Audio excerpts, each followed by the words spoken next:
Mga boss, ito lang siguro ang diving flashlight na napaka-affordable lang na mabibili mo dito. Ito yung diving flashlight ng Bicushion. So si Bicushion mga boss no, is meron siyang plastic na lagayan. So ang dala niya mga boss is ito. Meron siyang charger at nakakabit na yung mismong wire. So ito yung kanyang adapter mga boss no, sa kanyang 18650 na battery. Dahil si Bicushion mga boss is pwede sa kanya ang battery na 21700 na 5000 mAh. So meron din siyang lagayan ng triple E na battery tulad ito at itong kanyang strap. So si Bicushion mga boss no, ang libre lang niya na battery ay itong 18650 na battery na 3.7 volts. So testingin natin mga boss no kung ilang modes ang meron si Bicushion. Slide switch lang pala si Bicushion mga boss no, tulad ito, yan po kanyang high.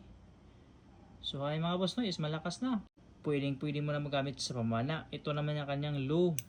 So sa kanyang low mga boss, mga isang dipa, dalawang dipa or tatlong dipa is pwede mo na rin ito magamit. At ang pangatlo mga boss ay yung kanyang blinker. So maganda to gamitin na blinker mga boss no pag mayroon kang makitang mga nukos o di ba pusit.